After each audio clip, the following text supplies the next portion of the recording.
Would love to be able to stay in touch with all of you after this. I feel like on such a morning as this, we can be somewhat casual. I'm going to talk for a few minutes and share a little bit about sort of some of the research and the work that I'm doing. Some of this conversation that I proposed to you, to the folks here. Thank you very much for the gracious welcome and invitation to speak. Some of the stuff that we're going to talk about today is going to be a little bit, it's going to be a little bit sort of edgy, if you will. We're going to be talking a little bit about where the interfaith and religious pluralism work goes. We're going to be talking about some work on understanding hegemony and supremacy issues within the frameworks of the interfaith movement. And I'm going to be really interested to hear what some of your thoughts are. Some of those thoughts, when we're done, might not be fully fleshed out, and I'd love to be able to keep the conversation going. This is some emergent, not only research, but some emergent work that I'm working on that really will, I will say, disrupt some of the ways in which we've done religious pluralism.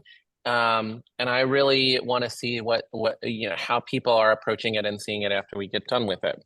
So first and foremost, I want us to have just a moment to recognize and remember the lands that we are on. So Dickinson College, which is where I work full-time, even though I'm not sitting on space, is on indigenous lands of the Susquehannock Nation. Dickinson College is directly responsible in the United States for the creation in 1879 of what is known as the Carlisle Indian Industrial School, which is the first reprogramming school in the United States and became a model through which more than 30 Indian and Native Indigenous reprogramming schools were created throughout the United States. So Dickinson College is directly responsible for that. The work that we do is directly coming out of that. Our whole social economic base, some of the structures of our foundation have been built upon by those pieces that existed for well over 30 years into the 20th century. And as somebody who is employed by that institution, it is important to not only recognize, but to do continuous work on this. That also precludes that the places that we are today, wherever we are sitting, thinking about the Native and Indigenous lands that we are occupying or on, and the work of reconciliation and the work that's happening. Obviously, the folks in our Canadian colleagues have done a little bit better on this, but we all have much farther to go. As we begin, just for important visualization concerns, I am a white man wearing glasses with sort of sandy blonde hair, wearing a red shirt, and more information on that and the work that we need to do about neurodivergence we can make available to folks. So the topic of my talk, or the original title of my talk, was called Being Honest with Ourselves: White Christian Privilege, Hegemony, and Supremacy in the Interfaith Movement, and How We Overcome It for the Future of Religious Pluralism. So you can imagine that it's a little bit of a heavy title.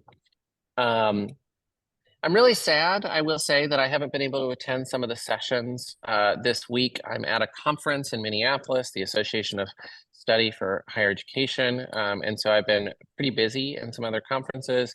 And that includes that a couple of my panelist colleagues that we were going to have on a panel on Wednesday got into flight issues, and we had to change or cancel or at least postpone until another time the panel that we did on Wednesday. And while I have been forgiven for such things, I still feel regretful that we haven't been able to be more present. When I started working on issues of white Christian privilege, hegemony, and supremacy in the interfaith movement, I became conflicted with myself about the information that was sort of revealing itself through research and inquiry. I did do a lot of deep self-reflection, what we in the research and scholarly world call critical reflectivity, to get to the core of the work in this space. What follows this morning are some of my thoughts on this work. And as I do this reflecting, I invite you to consider your own position, your own privilege, your own power, and your own trauma as well. The first words in the book that I have written that will someday come out speak to the idea that the interfaith movement is in itself performative. These words that I use are the words that I first heard out of the mouth of my late colleague, Dr. Rahudeep Gill, at a conference hosted by my own organization, Convergence Strategies, in the spring of 2021. Rahudeep, may his soul rest in peace, is one of my deep mentors. A sick man who lived in California and worked at Cal Lutheran and tragically died in 2021. Rahudeep was one of the most deeply activist souls that I've ever met in my life. Also, he was very much a no fooling around kind of person. And what Rahudeep taught me was that in order to do real work, one might actually have to be a disruptor. One might actually have to do interrogative work, and one might be what you are doing to actually change the world. I actually have no slides for today. I'm doing this. I want to give you space to sort of listen to the thoughts that I've had, but instead of putting visual on the screen, my goal is to give you a chance to do some self-reflection work instead of being stuck on any potential slides that I have, which will actually fall short because they would mostly be slides that are sort of just holding space. So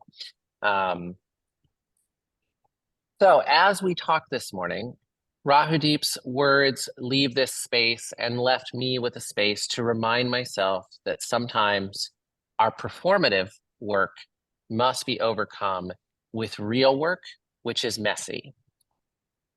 His words in the space reflected those of one of our great leaders of our time, Dr. Audre Lorde, in regards to her work on the pornographic versus the erotic. Simply put, performative laden structures are, in fact, orchestrated. They are things in which we try to make look good, and yet there are other pieces, the more erotic, the messy, the awkward moments in our human existence, which speaks to things that we must do in order to make ourselves more human and to be more real.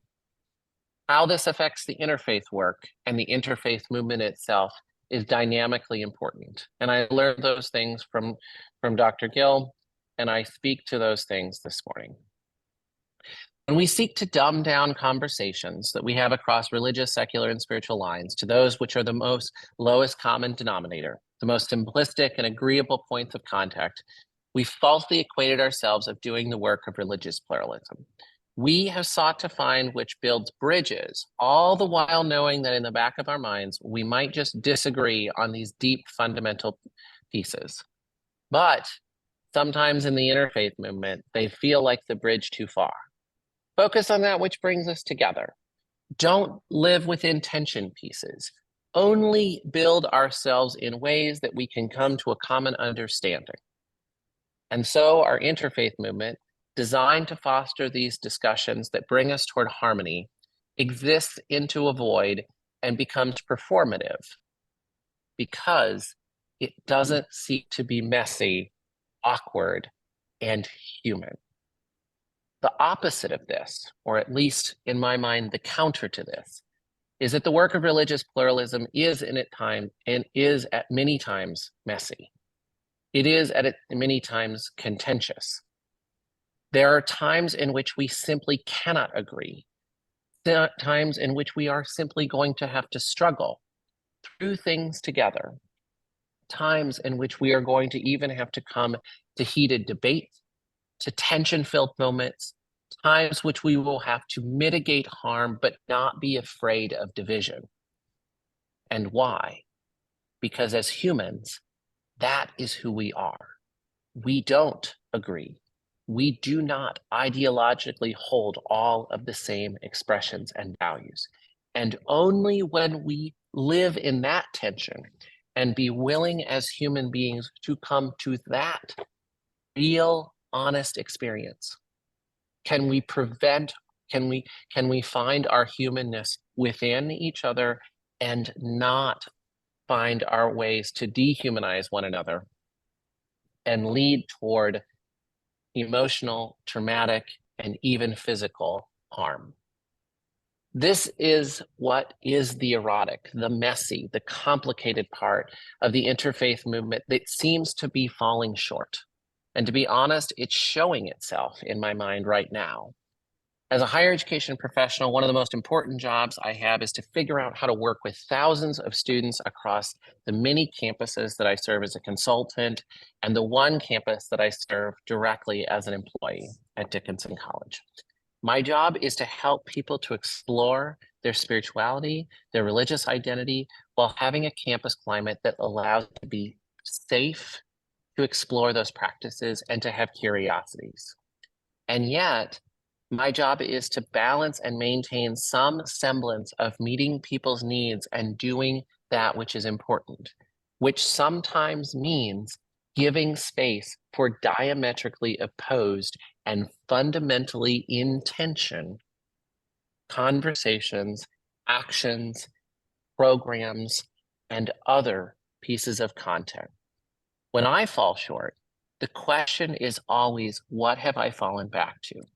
When the institution seeks to create a sort of settling or tries to simply move beyond tension points that exist between parties, when we in the interfaith movement try to not focus on that which divides, but only that which brings us together, we reduce ourselves down not only to the lowest common denominator, but we put on a show. We're producing some act, some expression that always leads us back to what is the norm and what has already existed. So we have to step back and we have to ask, why are we producing the show that we are putting on? What is the performative point of an interfaith movement that seeks only to build harmony and not to live in reality? To get there, we have to step back and we ask ourselves, what is our canvas? What is the society that we are looking in? Here in the United States or in Canada, in our Western society, we've begun in the last 50 years to believe that we live in a secular society. And as you so aptly know, places like Quebec, and obviously in France, have established what they describe as the secular state of society. And we know how deeply well it is going as it pertains to religious equity concerns. So while people can describe things as secular, or as we in the United States like to say with our term, the separation of church and state, in order to foster this secular society, if we actually examine the canvas that we are in, the society that we are in, we are instead forced to examine what it means and how it truly is that we live in a state of Christian normalcy and hegemony to the point of the privilege itself. The canvas, even though we like to name it as secular, is actually Western Protestant and Catholic Christian privilege and hegemony. And that is what the forces of colonialism want us to maintain. We don't want to actually change our society. We're driven within this society to seek and wage peace toward a peaceful movement, the interfaith movement.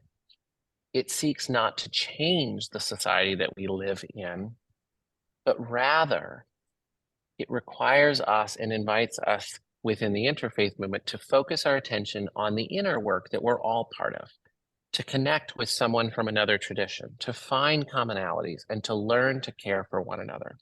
It's not that it's bad to learn these things. It's not that it's bad to get to know someone for who they are. But what it can be and what it is when it is not aggressively interrogated is a way in which to create a false sense of power that we are actually substantially changing the canvas on which we are living, operating, and breathing in. And it is done in such ways because the society, the power of the system, doesn't wish us to be disrupted.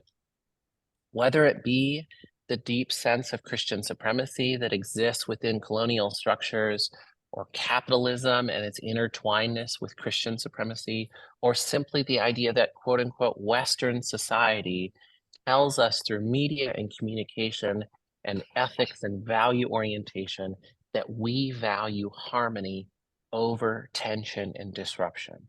Whatever it is, we keep people in line and we reduce the ability for actual equity to be oriented.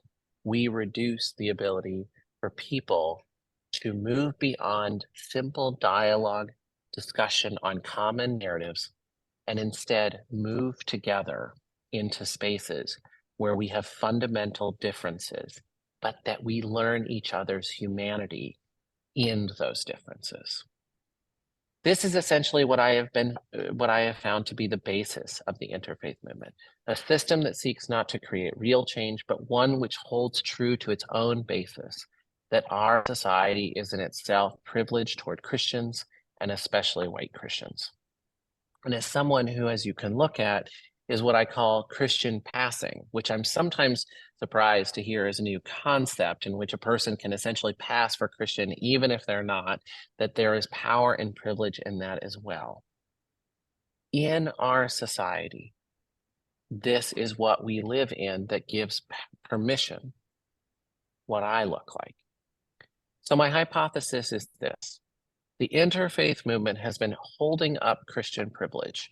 Our efforts and dialogues and discussion utilizing only agreeable narratives are causing that privilege and hegemony to be crystallized, and attempts to create alternative opportunities like those which might actually include deep divisions being actually fought out in some ways and actually debated out are being shut down or disregarded as being not important or unhelpful to the movement. And those are acts of Christian supremacy masked in attempts to maintain peace between religious communities. And admittedly, in my opinion, it has all led to this massive blowout that we see in our society and on college campuses and across the world as the situation in the Middle East erupts and continues to have its fallouts. It's just one of many potential major world circumstances that could elevate the visibility of how far we are divided and how we have not done the work of realizing just how different of viewpoints we hold. So what then is it that we are to do about it? That is what I'd like to introduce. In the workings that I have been working on, in the research and the data that I've had, in the experiences that I've talked with folks in my scholarship, there is, in my opinion, a great next phase of this movement toward religious equity. I call it engage critical pluralism. As a critical scholar, my job is to interrogate systems and structures, to evaluate my own power and position, privilege, and the influence of the oppressors versus the oppressed narrative. My job is to constantly question and to determine based on my own positionality as a researcher what I'm missing and seek out wisdom from those who know and have experienced trauma in ways that I cannot and have not for a feedback loop. I'm doing as much of that as I can in terms of religious equity and the terms of religious pluralism through an intersectional lens of anti-racism and decolonization. And what has emerged is what I call engage critical pluralism. It's simple in its concept. Every individual, each and every single one of us needs to evaluate ourselves as the subject, needs to go through a deep analysis and evaluation of our own position, our own values, our own privilege, our own expectations of what the interfaith movement is. When we show up to an event, even like this one, are we seeking confirmation bias?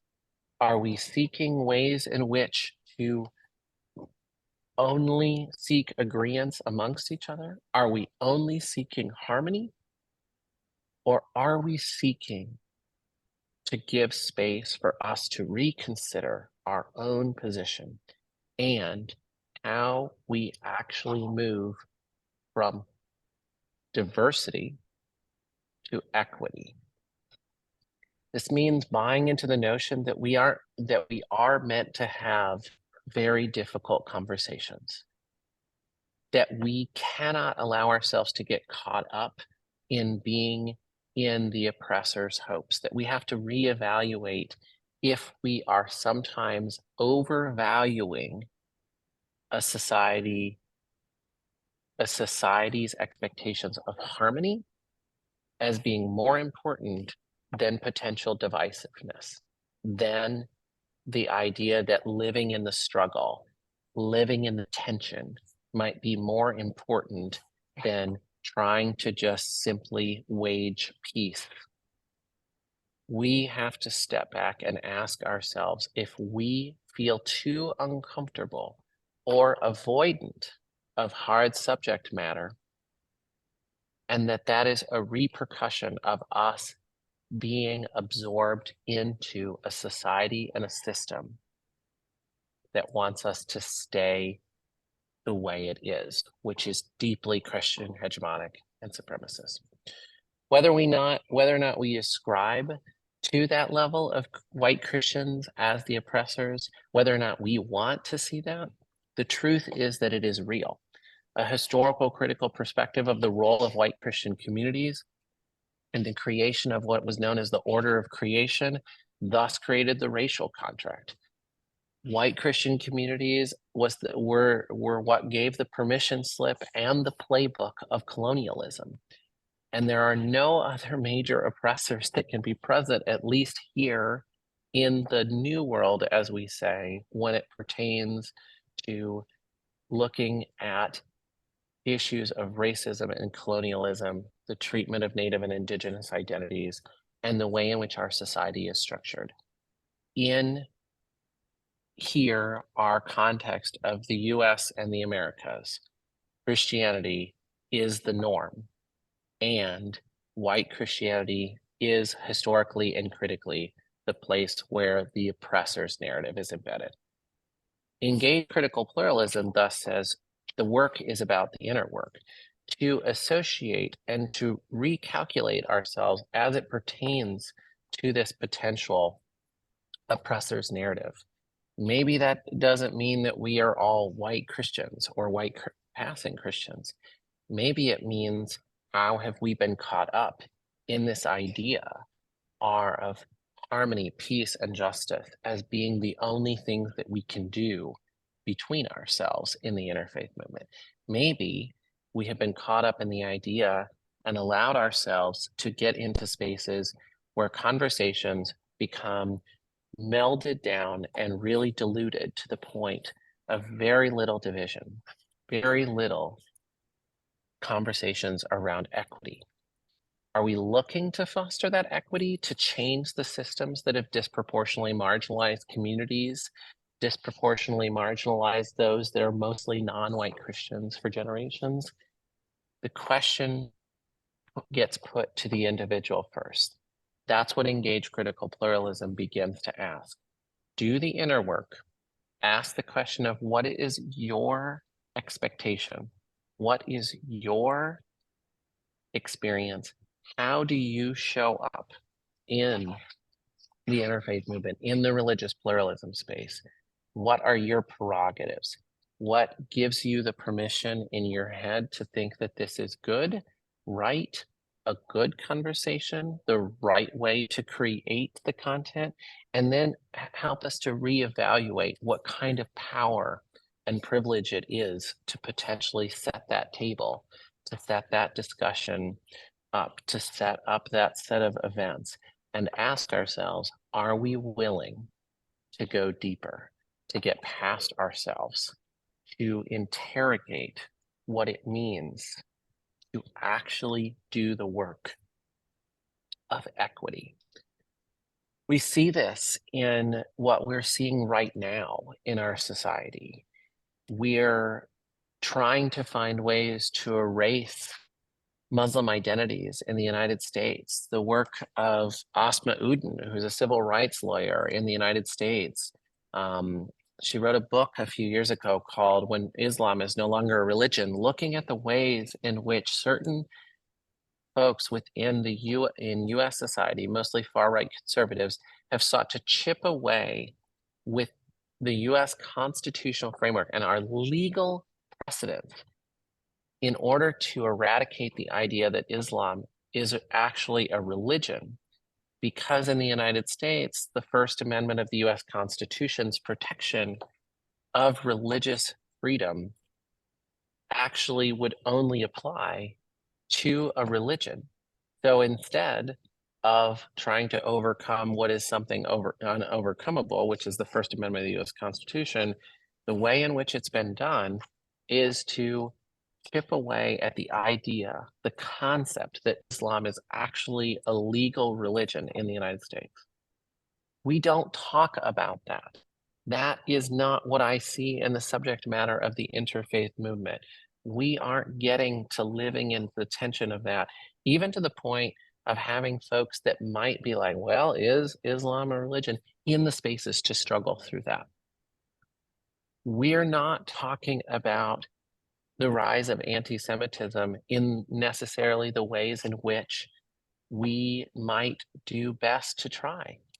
For example, as much as anti-Semitism has been a topic of consistent conversation, the current crisis that's going on in the Middle East has led toward a deep division of what people want to allow the Jewish community to self-declare as anti-Semitic. So we create a double standard in our society in which we recognize that if you are a person of color, you get to determine what is racism.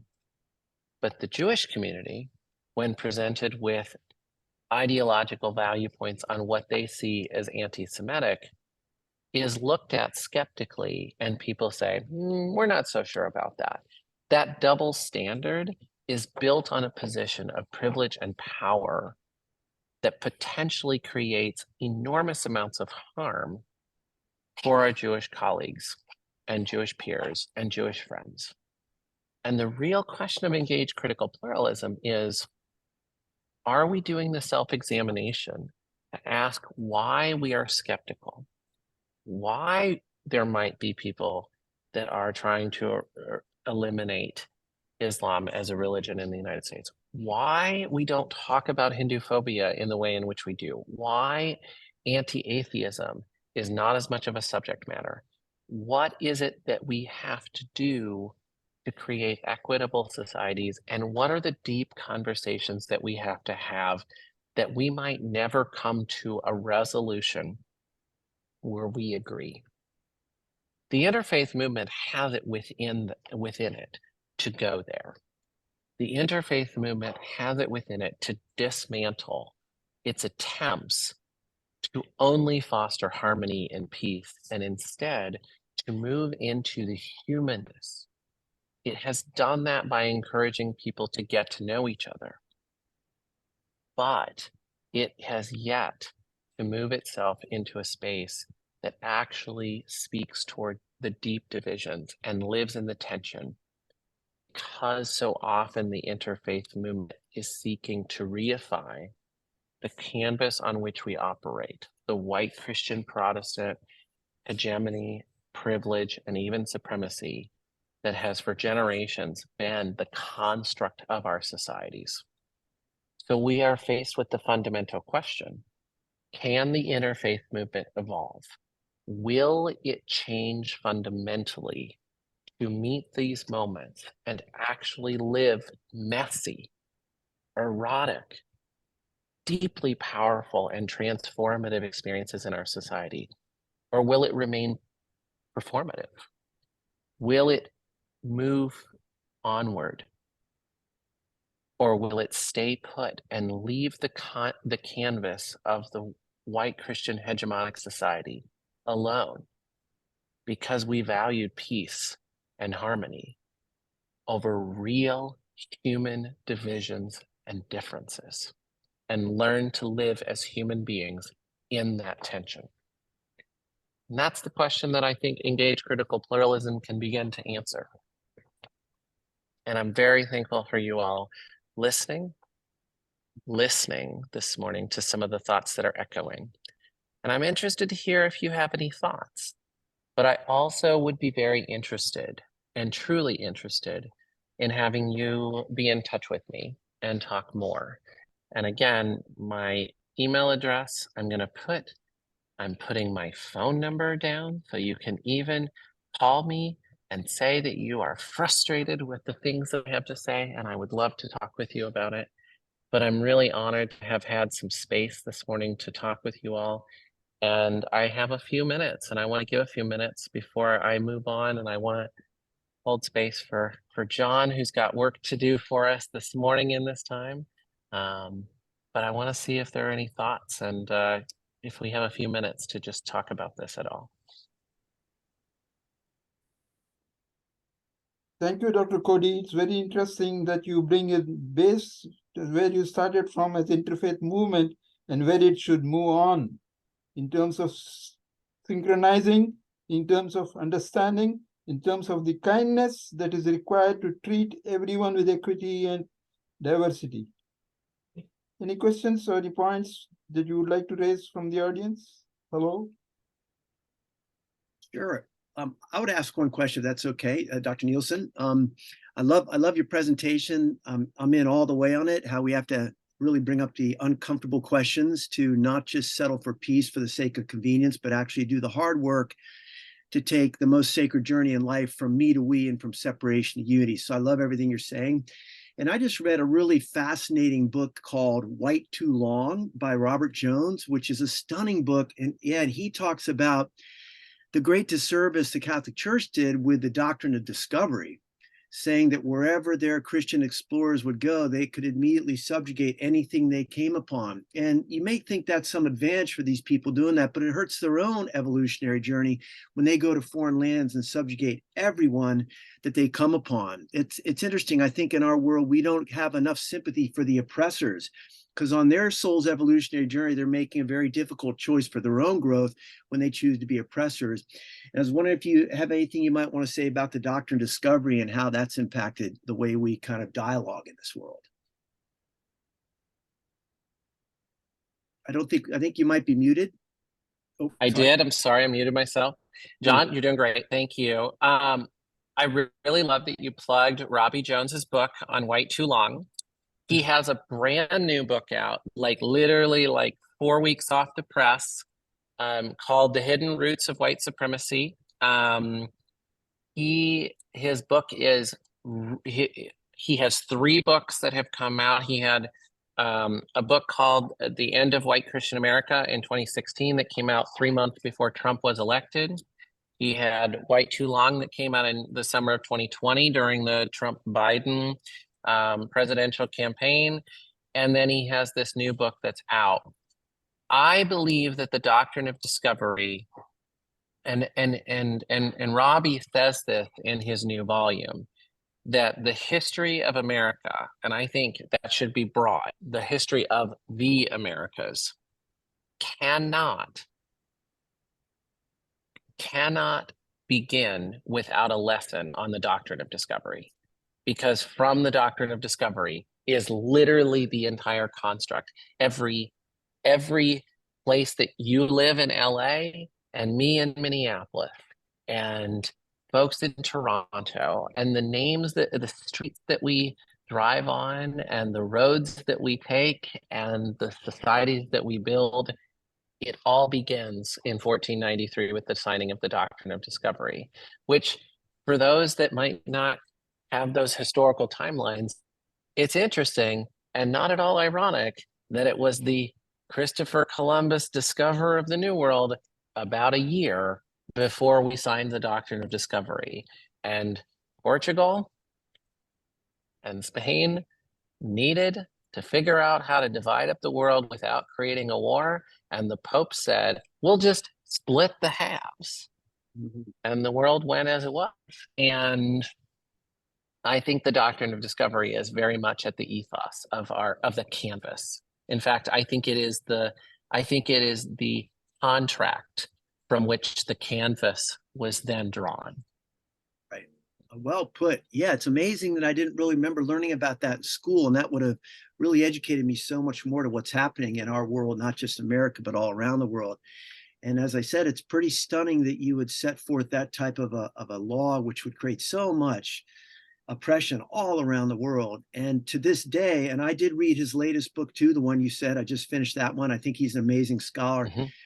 And his whole, you think about that when he analyzed racism, that you're much more likely to be a racist if you're a white Christian than if you are not even religious. That's a stunning bit of knowledge for the world to know. You'd be less likely to be a racist if you were an atheist even, or an agnostic. And that tells you a lot. And I'm not here to judge anything anyway. Everyone's doing the best they can on their soul's evolutionary journey, but it would be helpful for the world to really understand these things a little bit deeper. So I'm so glad you know that scholar so well too. You probably even know those are some incredibly important books.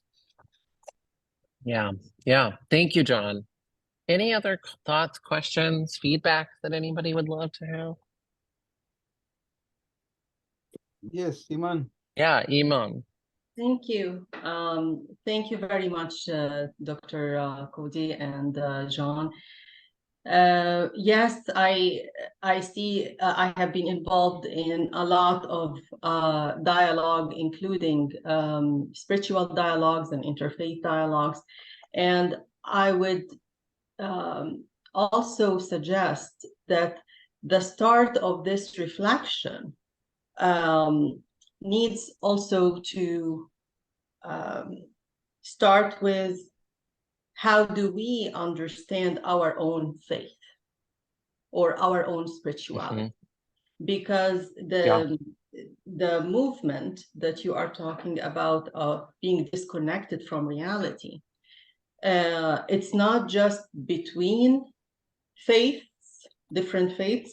It needs to be intra-faith and intra-self. Okay? Yeah.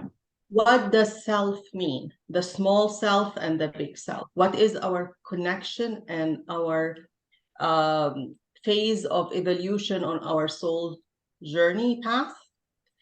And what did we discover and learn about ourselves along the way? Because today we are not the same person we were last year. Okay. And then within the one faith, even, how do we treat each other when there are differences? Do we allow room for this discussion?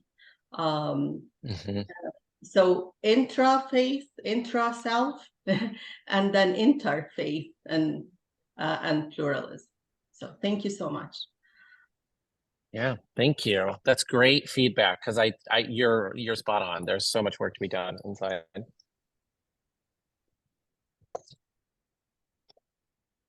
Dr. Cody, 1498, precisely, is the time when India was in America. They thought that the people there are Indians.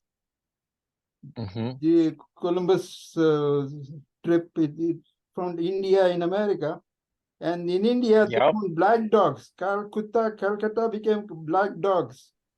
They found Calcutta black dogs as people, but they found them in black color. So they name as Calcutta black dogs.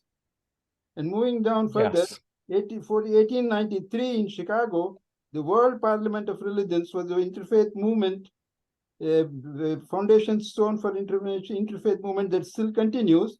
And there, Alexander Russell Webb, an ambassador for other countries, was the speaker for Islam. And I had an opportunity to dig research on this personality because Webb was not listed anywhere in the interfaith movements, but he was a champion who brought up Islam in the World Parliament of Religions in 1893, and that led to other research, like the founding of the idea that Muslims were already there in 1493, 1498 as black slaves, but they were not mentioned anywhere as existing among the other entities. Thank you for bringing up the history of interfaith movement. Yeah. Yeah, thank you. Dr. Cody, just a brief question. I want to sort of get your thoughts and how you are handling this current crisis that's happening. How are you managing it? How are you navigating the discussions that are happening? Yeah, I appreciate you asking that question. So this is a really challenging time, as you can imagine, in this. One of the things that I would say is really happening on college campuses right now, and this is where it becomes really problematic, is the institutions are wanting and hoping that this quiets down. So they're like, I've had folks across the board that are like, how do we get people together to talk about this? Like, people are feeling hurt. Like, how do we talk with each other? And my response is, you can't right now. I do not feel that it is actually a healthy environment, for the most part, to bring individuals together while we are in an active situation. And people have said, well, people are feeling harmed. And I'm like, yes, they're not going to feel lesser harmed when pro-Palestinian, Arab, and Muslim students get into a room with pro-Israeli and pro-Jewish identifying students, or mostly Israeli, sort of agency at this point, getting into a room. We might as well put a pile of rocks in the center and watch what happens, because people are living in their feelings. And wherever we sit on this subject matter, the best thing that I'm seeing right now is that people need to process the grief and the pain that's going on. People that have very, very serious family-related people. I know people who have lost family members and things going on actively, and of course, deep feelings about this. So my goal right now is not to bring people together, but to hold space for people to process that grief and to figure out how to elevate their voice in a way that keeps them from moving into dangerous speech or even hate speech toward one another. Where I see this whole conversation about the interfaith movement is that there will be a time when hopefully the pot will move toward a simmer instead of the boil. And in those moments, I think it becomes imperative that we begin to start to move toward each other into conversations and to explore what it means to live in a constructed conversation and set of spaces where we don't agree, where we start to hear harm, where we do restorative justice work, and then eventually transformative justice work. So the way in which I'm approaching it on college campuses is actually to say, let's keep space for the grief and the processing. And people would say, well, why can't we get people together? And my response, admittedly, is we didn't do the work that would have allowed that to happen now before. We didn't live in that. And I think that is actually one of our great failings of this movement, is because we didn't do the hard conversations before, the hard conversations are actually not really possible right now. And, we've seen various responses. The LA Times had an article 3 weeks ago about how there was a rabbi and an imam that was like, we would rather grieve together and we would rather protest and grieve together. That's an experience of two people who have likely spent years of their life living in that tension. There's nothing wrong with that. That's the beauty of what can be. But when we think about the large scale way in which it's being done, the sort of like binary construction of this, and the fact that we haven't done that holistically and universally across the board to help people to live in those deep divisive conversations, we have led toward a moment where there is just really no way to bring together people right now. And so my response is that I often have said, right now, let people process their grief, and eventually we'll try to bring people together. Maybe not to build bridges, but to see the common humanity. Because right now, as we all know, one governmental agency dehumanized another whole group of people. And anytime that there is an act of war made against any parties, an act of physical violence made toward any parties, people aren't liable to see their humanness. They're acting out of inhumaneness. And so it becomes, it becomes really challenging to do it right now. So that's a long story to say. Right now, I'm trying to help people to find spaces to grieve without getting people into lobbing fists at each other. Thank you. Thank you. Dr. Cody, very interesting topics that you have brought up. These need to be summarized and then circulated in our press release, because people need to understand what's happening and what's not happening. People need to understand what has happened and what has not happened. So please summarize your presentation so that today when we release the press release, we need to include this as a summary of the week, of the things that are required, not just forgiveness, not just forgiving and forgetting, but in terms of reminding of where to move on and what to do next. Yeah. You'd like me to summarize that? Is that what you're saying? Yes, please. Yeah, okay. So summarization. The interfaith movement as it exists in trying to reduce ourselves down toward harmonious conversations that only are diluting is actually falling short of the real opportunity in front of us. That is to live in deep, messy, awkward, and sometimes tension-filled conversations and work together, and to do first and foremost what I call engage critical pluralism, self-interrogative work around power and position and privilege and what we are trying to get out of the interfaith movement, and deconstruct that to the point that we might actually be able to engage in critical pluralism practices with one another that are not seeking resolution, but seeking each other's humanness, even if we fundamentally are opposed. Thank you. Thank you. We have been We better let John take over. We better let John take over here. Oh, yeah, And John,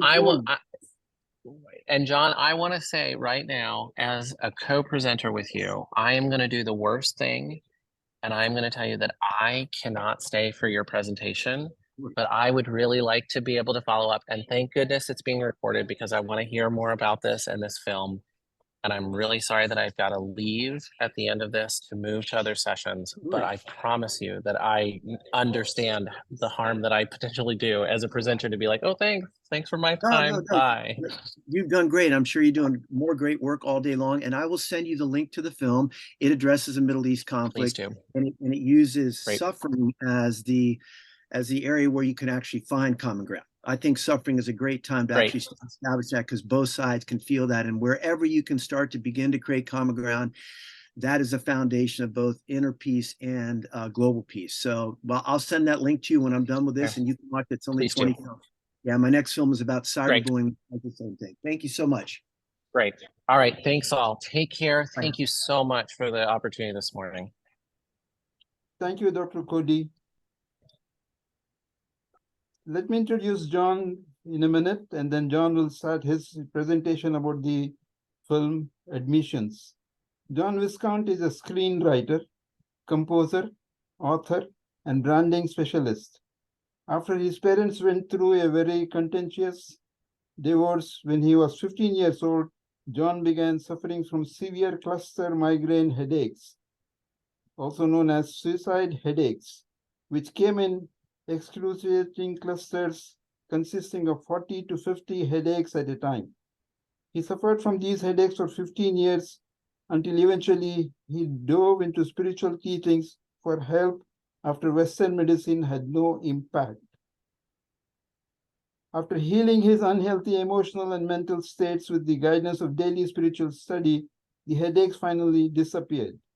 To express his profound gratitude, he devoted his life to sharing these life-changing teachings through filmmaking, storytelling, books, global peace initiatives, positive message campaigns, and original music. The person, John Viscount, is too humble and is very kind and nice to listen to. He is now welcome to do his presentation about the film Admissions, and we would love to hear his understanding and his understanding of forgiveness in terms of what it means today for us to be with the global movement of interfaith activities. Welcome, John. Thank you so much, Mohammed. That's very kind. If I knew you were going to read that bio, I would have made it a little bit shorter, but thank you so much for presenting it. That's very kind. Just to real quickly get you the background on admissions. So as Mohammed said, I suffered from these horrible headaches for 15 years that no Western medicine seemed to be able to do anything about. And it wasn't until I dove into Thich Nhat Hanh's Peace Every Step, and then started a survey of all the world's great spiritualities, that through forgiveness, I was able to forgive everything I went through and heal these headaches. And as Mohammed said at that point in time, I wanted to share these teachings with the world because it almost felt selfish toward them. So one of the first opportunities I had to do this was right after 9/11. I wrote the script for admissions, and I really wanted to just present to the world a way to find peace when I knew we were heading into war, and a way to not take sides and actually see the shared suffering of humankind as a way to create common ground.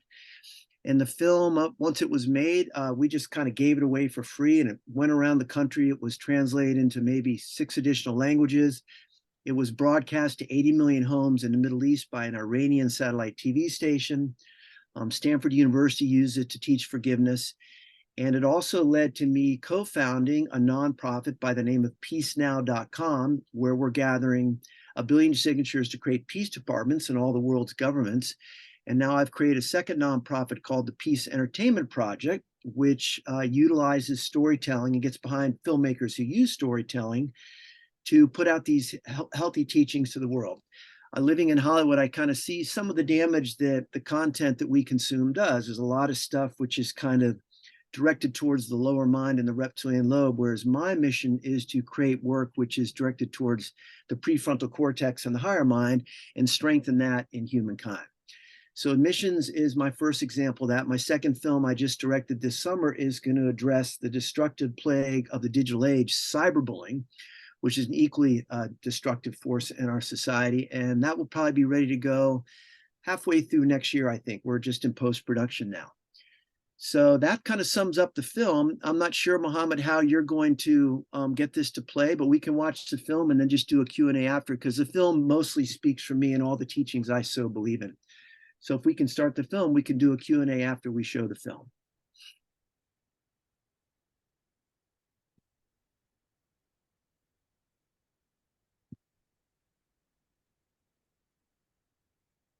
Hey, Mohammed? Yeah, I'm there. Sorry. Okay, great, great. So you're going to start it from your end? You have access to the screen. You can link to, you have the link, right? Oh, I'll send it to you. I'm not sure how to do it within, let me send you the link. Okay. That's probably the best way to do it. Hold on 1 second here.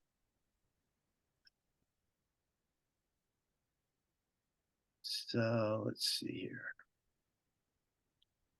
Okay, do you want me just to put it in the chat? Yes. Okay. I'll pick it up from there. Okay, there you go. And that is at our nonprofit, peacenow.com, if you want to learn more about all the things that I'm working with Iman and others to create these platforms for creating common ground between different cultures and nations and stuff like that. A lot of good work being done there.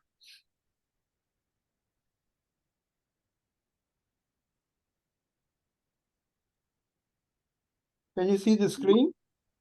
No, no. Not yet.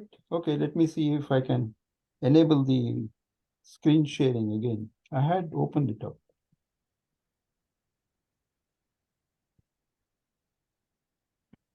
John, and it's okay for us. Whoops, you just broke up. Sorry, couldn't hear that. Whoops. Oh, there he You goes. see this? Yeah, we can see that. I can start. Yep, we'll see if it works.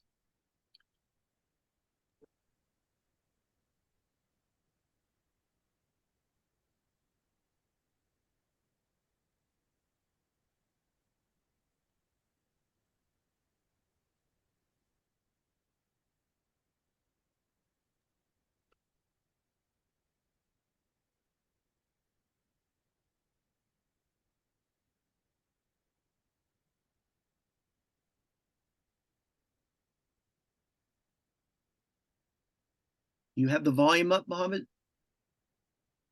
Welcome. We cannot hear it. Yes. What am I? It's up. Admissions. Or what? The afterlife.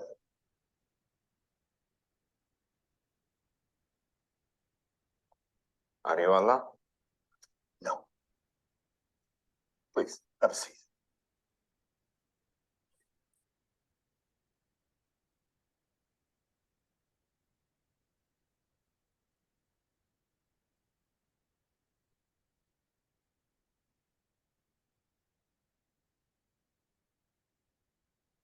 Welcome.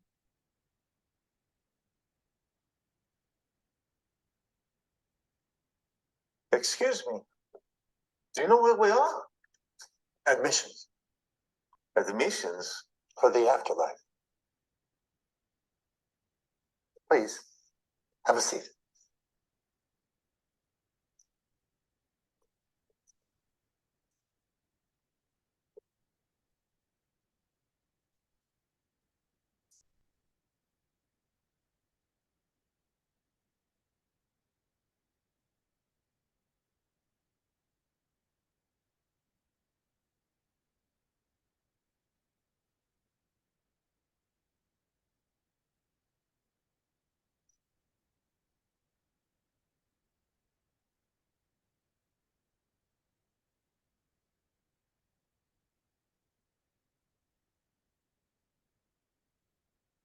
So you need our names?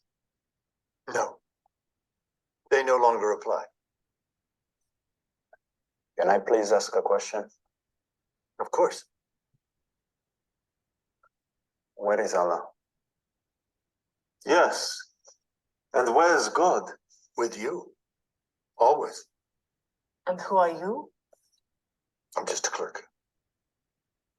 What are you writing down? Nothing.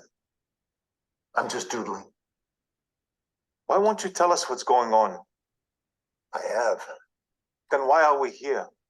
Like I said, admissions. Can you please give us a straight answer? I just have.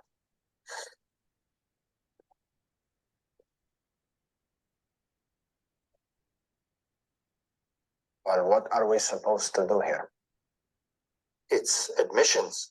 Say whatever you want. Anything you feel you want to get off your chest. But my wife and I, we don't believe in hell. We just always try to do what was right and live our lives according to the Torah. If there is a world to come, we should be allowed in. I too have tried to live a good life according to the Quran. So if there is a paradise to come, seems I should be allowed in too. Are we being judged? No. Everybody makes mistakes. If that kept people out of the world to come, heaven would be empty. We keep it simple. Everybody always gets treated equally. 11 more minutes and we'll be done. Then you have the rest of eternity.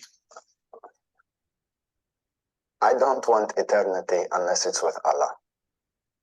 When can I say Allah? May I give you a little piece of brotherly advice? Focus on the here and now. What do you mean? The past and the future don't really exist. The only thing you need to be concerned with is right now.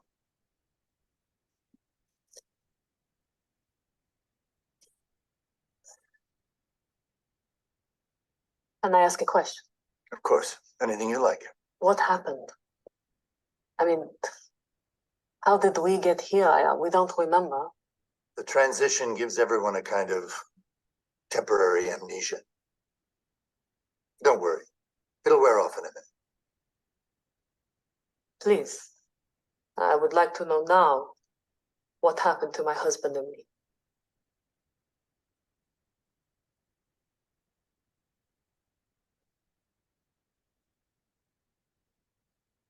You were in a cafe in Tel Aviv,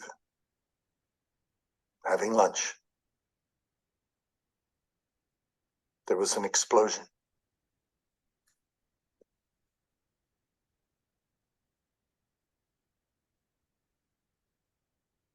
What caused it? It was a bomb. Who left it there? It wasn't left. What do you mean? I believe the current terminology is a suicide bomb.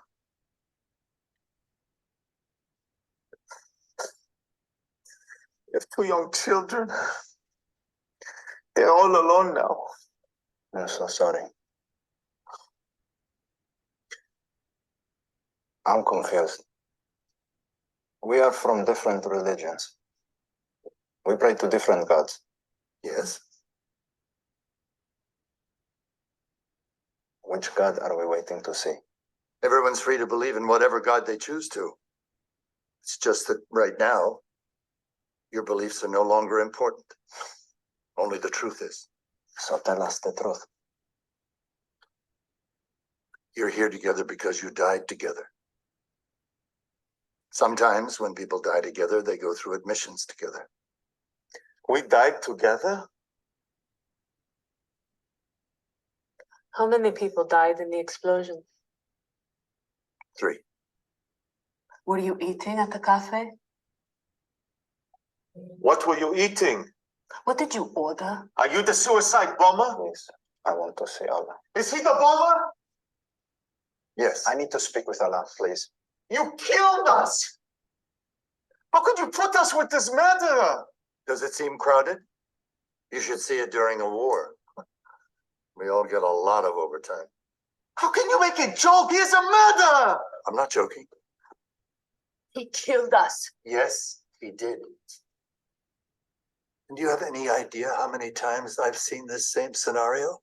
In the 20th century, man murdered over 160 million of his fellow human beings for all kinds of reasons. Your murder may have come as a shock to you, but in here, we've all been witness to this kind of thing for a long, long time. How could you do that to us? We were innocent victims. No Israeli is innocent. You steal our land, you bomb our cities, you treat us like slaves in our homeland. It is not your homeland, it is ours. How is it your homeland when there were already people there when you arrived? We were pushed out first. And you should understand what it feels like. We only took back what was rightfully ours. Tell that to the millions of refugees you displaced. And what gives you the right to that homeland? Superior military? What gives you the right? You turned my children into orphans. We did nothing to you. Nothing. You have no idea what it's like to be persecuted, to have no hope for a future. My grandparents died in the Holocaust. How dare you talk to me about persecution? I had nothing to do with the Holocaust. I wasn't even born, and neither were you. I'm talking about today. And today, we were sitting there, minding our own business, and you murdered us. Minding your own business. You elect your leaders. You put them in power. What does that have to do with anything? You sent tank shells into my neighborhood. That was not us. My 2 daughters were at home, studying for school. Amira was 6. Ayla was 7.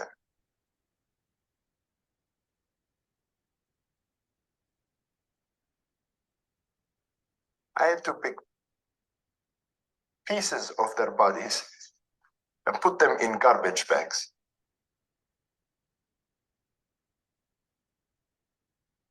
Two days later, I found my wife in a bathtub, soaking in her own blood.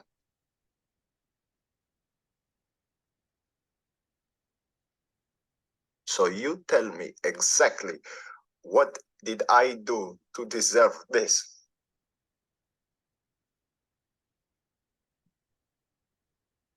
You and your terrorists have been murdering people for decades. So has your government. Well, not our government. But now I see our government was right. Ah, you see, you think Palestinians deserve this? Israelis don't strap bombs to their bodies and go blow up innocent You do it people. from a distance, just like cowards. You are a barbarian. We have nothing to do You with are just as guilty as your leaders. Why is he still here? If there is a hell, he should go straight there. Eli, Fortunately, we don't leave that up to you. We left our children without parents. What type of heaven is this? for servants of Allah, not Zionist oppressors and killers. You are the killer! Israel is the killer. Stop it. Stop it. Stop it. Stop it. Stop it. Stop Stop what? He killed us. Stop fighting. We lost our lives. Yes. But we can't go back. Haven't you been missed? We were innocent victims. We were, but so was he. He did not deserve what happened to him. To see his daughters like that. Anyway, he was trying to live his life just like us. But he killed us. Yes. Yes, and so it is with us. The fighting, the hatred, it can stop. I'm sad. And I'm angry. And I hurt. And I don't understand why you did it.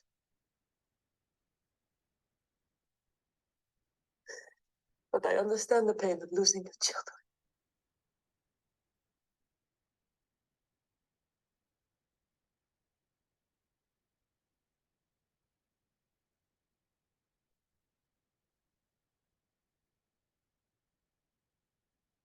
I forgive you. What?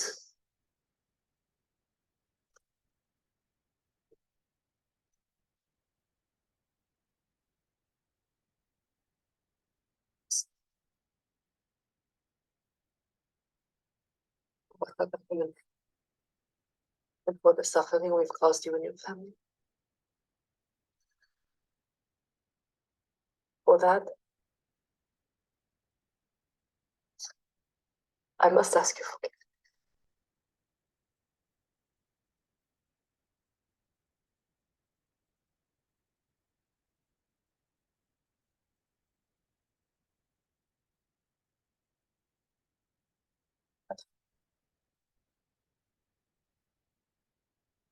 Dare you?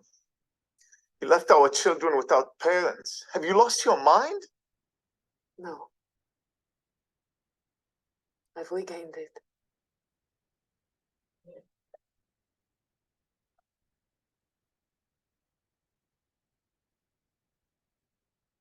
Time's up.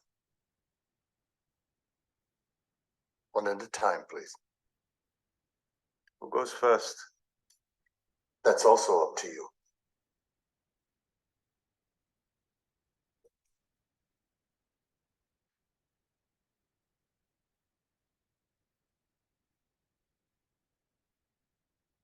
Go to heaven.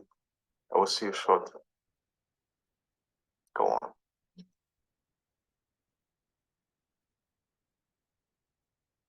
Forgive him. We've lived a good life. I don't need to forgive him to get into heaven. Without forgiveness, there can be no heaven. Go on. I will see you shortly.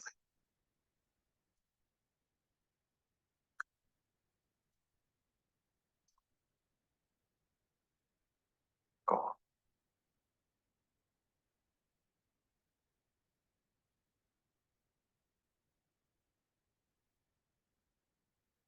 Please stop at the line.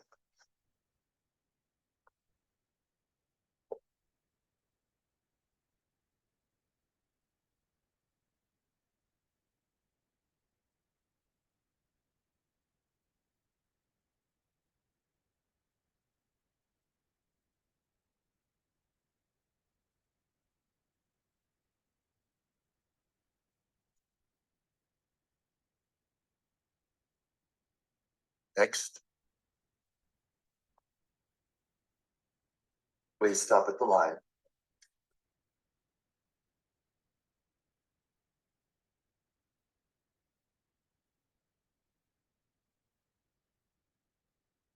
You might want to try listening to your wife. You can't want hell for other people without being in hell yourself.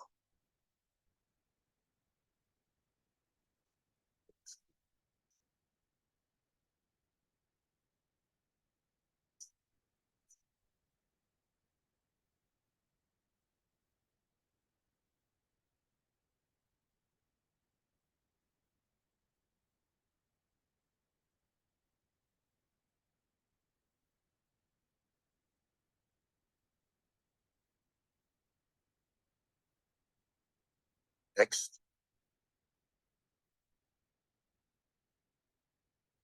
Please stop at the line.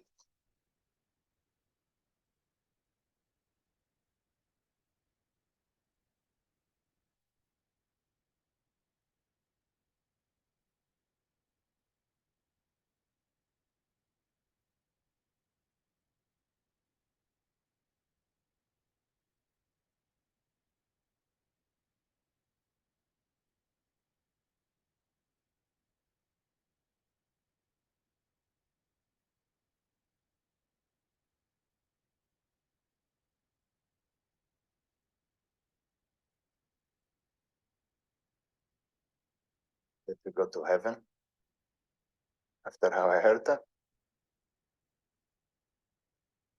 I've been so full of hatred.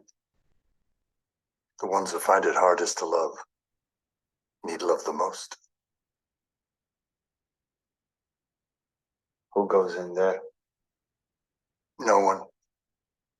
It's just a prop. Hell is the world's nightmare. It's not reality. And everlasting peace doesn't come from falling asleep. It comes from waking up. You were created from love, for the sole purpose of love.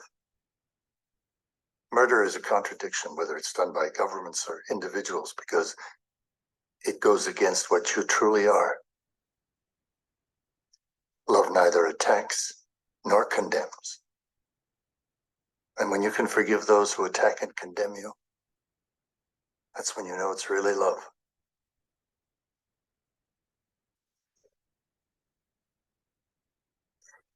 Thank you. Thank God. And you're welcome.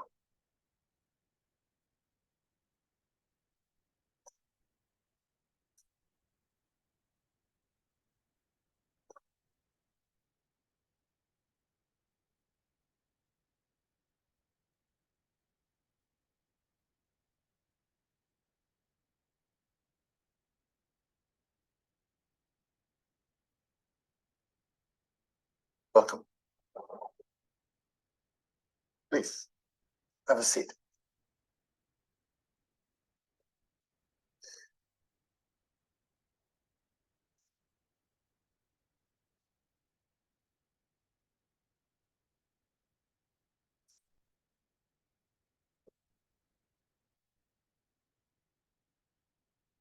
Okay.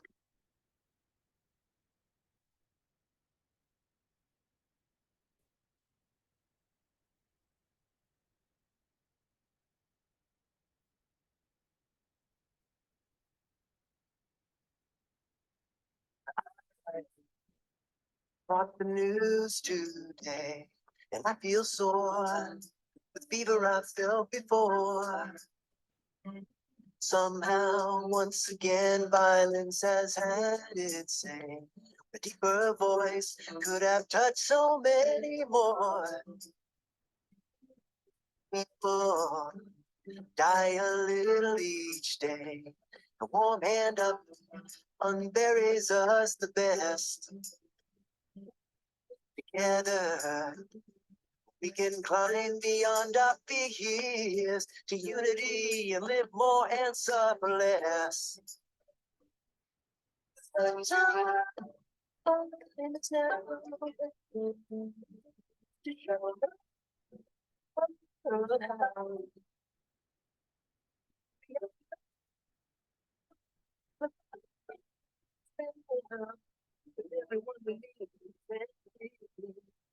All lost friends, heaven is called by many names, but for most, you know, it all comes down to one.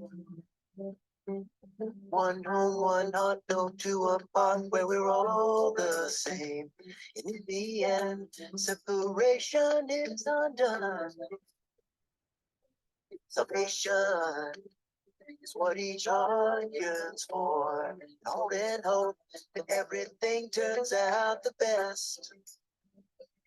When I give my life to you, instead of taking yours for me, the joy inside comes alive. We pass the test. 'Cause the time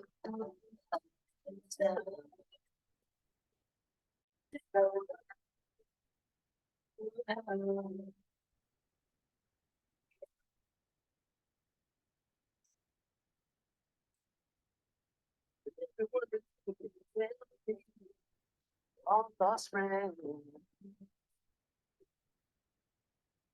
Far as my heart can see, humanity is my home team. Laying down my arms and going free. It's called a time race.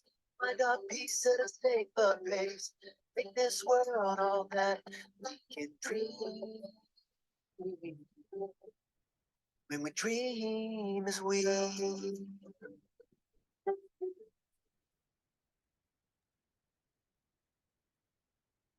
Thank you, Peter. Thank you, John. Thank you, friends.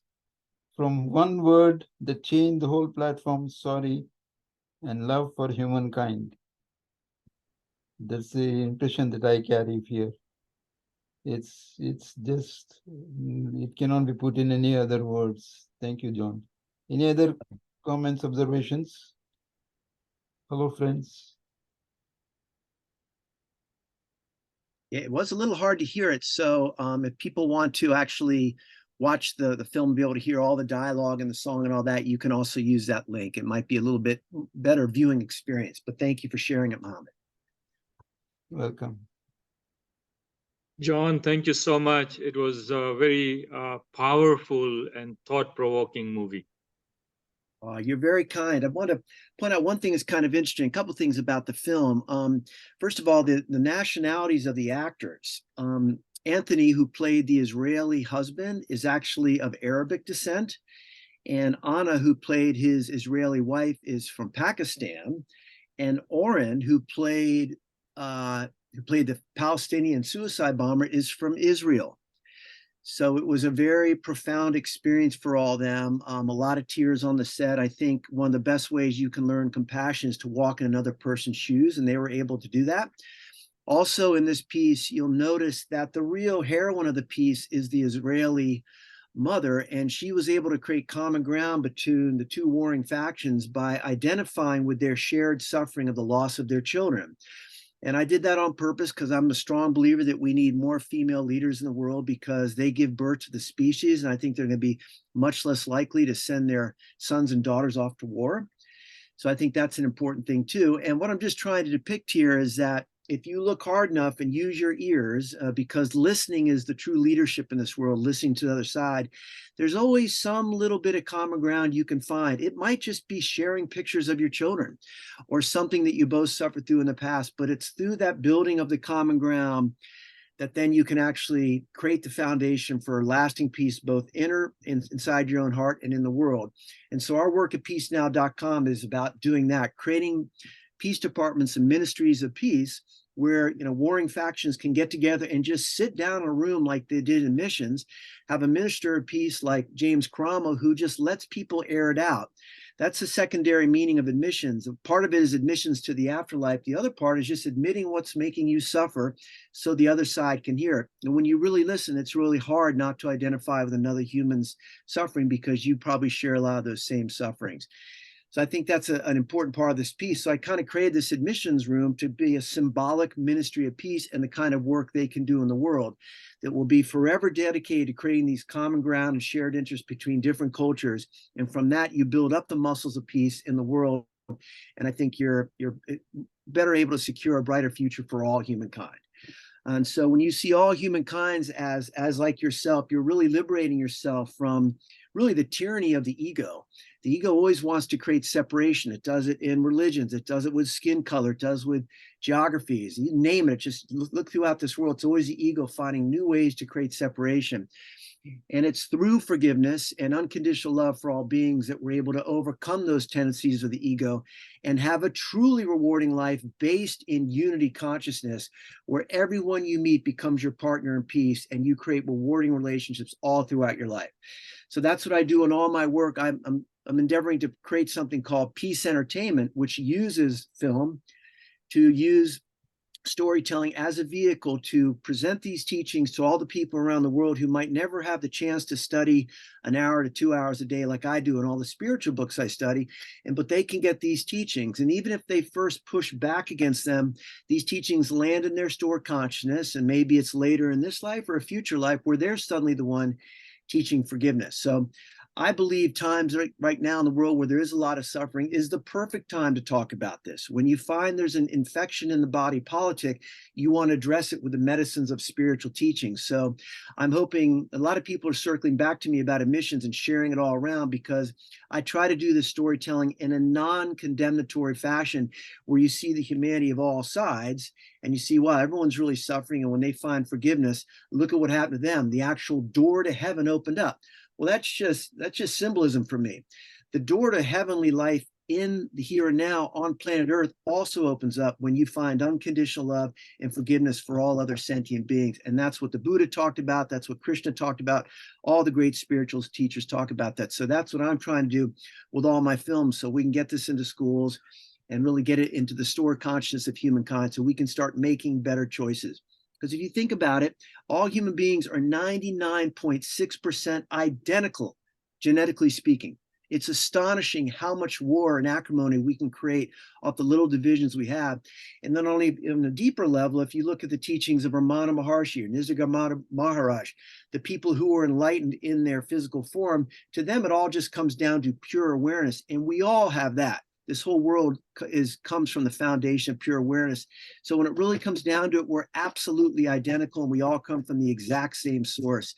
So we have to be very careful when the ego tries to create all this separation to kind of validate the ego's life in this world, and to get back to unity consciousness, back to what we share in common. Because when you do that, everyone you meet becomes your partner in peace, and your journey through this world is infinitely more rewarding.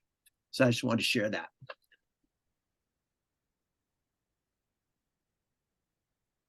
Dr. John, you remind me of one important thing. I said Dr. John because you are now bringing us vaccination for spiritual internet. It's not the outer net. Outer net is all controlled by somebody else. Internet is self-controlled.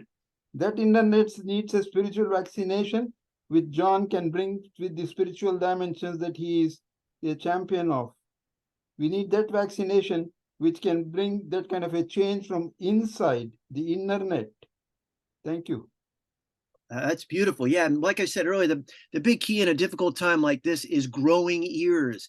Don't make your voice louder. Of course, you need to say what you need to say, but when you listen to other people suffering, they automatically like you. We all know if you want to go to a cocktail party, if you want people to like you, just ask about them, hear about their suffering and their travails, all that stuff. Same thing right now. People really upset about the world. You don't need to get into debate with them. Just hear out their side. Let them get rid of that energy. Love them regardless. And I think that's a good way to be a leader in these current times. And don't be afraid of all the tumult in the world. I mean, if we found out that there's a lot more infections in the body politic than we ever knew.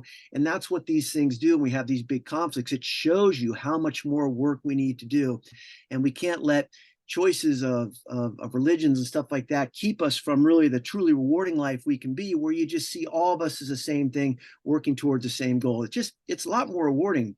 The other thing I find too is to try not to come from a super high level, highfalutin kind of judgmental level, but to actually enter through the ego, to let the ego know that it's in the best interest of the ego and that person to actually be unified with all beings. If you study the human body when you are in the grip of unity consciousness, your blood pressure goes down, your cortisol levels go down, aging slows down, all your outlooks in life are looking better. You create new neuronal pathways in your brain where you can think more cognitively correct about the world. So unity consciousness really is the design. And that's when you see it if you just study the physical body. Even though the physical body is seeming like a separate singularity, don't get lost in the physical body. Look at what makes it run best. And that's always unconditional love and kindness. Like you've been talking about, Muhammad, kindness is the kindest thing you can do for yourself. And the slogan for my nonprofit, the Peace Entertainment Project, is promoting the kind in humankind. Because when we do that, everyone has a more rewarding life. And once they've locked into the beauty of kindness, they'll never go back to the other way, because it's just an infinitely more rewarding life. Whereas I said before, everyone you meet, you're ready to listen to them, hear about their suffering, and connect with them. And then you're preparing yourself when you have to leave the body. You've done the best work you can do here. You've evolved. You've joined with people from different races, different colors, all that stuff. And now it's been a truly rewarding life. So I'm a big believer in this stuff. Having healed my headaches with these teachings, I have the empirical proof that these teachings work. So it's really fun sharing these around the world and trying just to lend people a hand in their struggles in this life. It's a lot of fun. Any other questions, comments for John? Yeah, Iman. Yes, thank you so much. And thank you, John, for the excellent film. I watched it at least 3 times before, and I watched it all this time, and it just, every time it touches a new profound level. You know, so thank you. I know you created it with love. And where he says you were created with love in the movie, and any violence or killing or murdering goes against your own nature.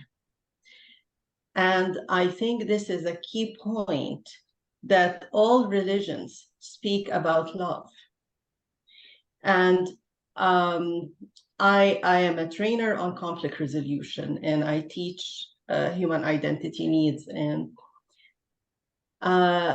also from my spiritual experiences. Love is much more than just an emotion.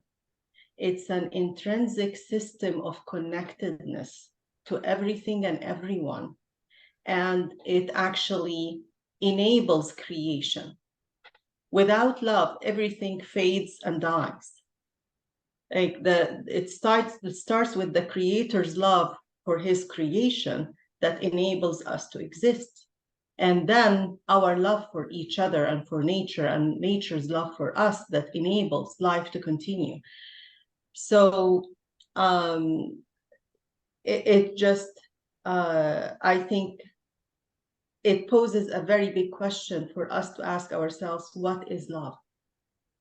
And how can we live with love? And one of the biggest challenges that I come across with many people is self-love. Because we need to start with self-love before we are able to love everything and everyone else. So it's a big challenge, yet it's intrinsic within us. So thank you so much for shedding the light on that. I totally agree, and I appreciate very much the organizers for putting together this session. Thank you. Thank you, Iman. Yeah, wonderful wisdom from you, as always. Yeah, in my humble view, I actually believe we're not human beings. I believe we are love beings. And when we redefine that, we'll automatically know when we're off track. And when you act like the love being you actually are, you're right. It's not an emotion. It's not, you know, an object loving another object. It's actually your very state of being on the very deepest level. And even your physiology proves that if you study yourself when you're in the grips of love. So I'm all on board with that. The other thing I wanted to point out before we go is what happened in that last scene of the film. You see a white gentleman and a black gentleman come in. And I did that on purpose because I would like everyone on this Zoom to just ask yourself, what did you think when those two characters walked in the door? Because what I found out, a lot of people make interpretations of who did what to whom during that the couplet that comes in. And when you see these conclusions you've reached, you're looking at the inside of your mind, projecting your own points of view out on the world. A lot of people think, well, the black gentleman hurt the white gentleman. Other people think the white gentleman hurt the black gentleman. But actually nothing happened there. They're just two actors that I had come in the room to show the world how quick we are to project our inner world onto the outer world and then actually live according to that, even though it has no basis in reality. So ask yourself, when you go out in the world today, what do you project on the world you see? What do you project on the individuals you see? It's much better to take them one at a time, grow big ears, listen to them, and connect through love rather than make these assumptions, because people live their whole lives, you know, on these erroneous assumptions, which basically drive them into separation rather than unity. And they suffer the most because of the projections they put out in the world. So as you're thinking about this film, just think, would any thoughts come to mind on that last scene when those two gentlemen came in? Because they are literally just two actors doing the role that I made them do. And I did that so the world could really understand how the inside of our mind works and how we really live according to its dictates rather than actually dealing with reality. So I wanted to share that as well. Mohammed, thank you so much for featuring my film. I'm incredibly grateful. I put the link in the chat if anyone wants to watch it or share it. It's given away as a gift of peace, and you can send it wherever you want, and it'd be my joy if you did so. Dr. Abdul Hamid. Thank you so much, John. Thank you so much, Dr. Mohammed Tahir. Ladies and gentlemen, we're at the end of this week. During this week, we had participants from all over the globe. We have traversed thousands of miles, various time zones, heard from different continents, and shared enormous intellectual thought and experiences. Starting on Monday with the mediation skills seminar, followed by a workshop on forgiveness on Tuesday, digital empathy on Wednesday, walk a day in my shoes on Thursday, and winding up with the event today on convergence strategies and the powerful Power of Forgiveness movie admissions. Thank you so much. I would call Dr. Visconti. So on behalf of Center of Excellence on Empathy, Equity and Diversity, I would wholeheartedly like to share our thanks and appreciation to each one of the speakers and participants who have been so generous to be part of this fabulous, thought-provoking, soul-searching and educational experience. Ladies and gentlemen, as we bring this week focused on, as we bring this week to a close, focused on kindness, humility, empathy, diversity, and inclusion to a close, let us reflect on the profound impact these values can have on our lives and communities. In a world that often emphasizes differences, practicing kindness reminds us of our shared humanity. It is a simple yet powerful force that can bridge gaps, fostering understanding, compassion, and love. We talked about humility that plays a crucial role and encourages us to listen and learn from one another, acknowledging that each person's perspective adds richness to the tapestry of our collective experience. Embracing diversity is not merely a slogan. It's a commitment to recognizing and celebrating the unique strengths each individual brings, while inclusion ensures that everyone has a seat at the table.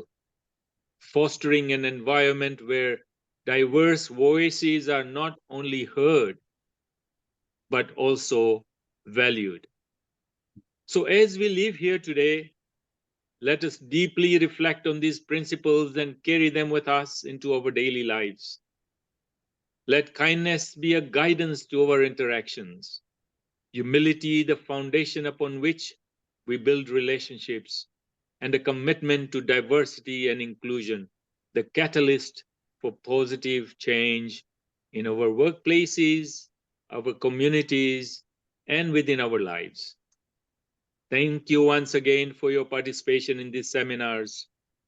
May the lessons learned here inspire a ripple effect of positive change, making our world a more compassionate and inclusive place for all. And as Dr. Muhammad had mentioned earlier during the week, keep smiling, spread the peace, and stay safe. Thank you very much. And thank you, everybody. Thank you all. Thank you. Thank you. Thank you. Thank you, Dr. Abdul Hamid Saab, for the concluding comments you prepared. I was not guessing, but I was waiting for your comments.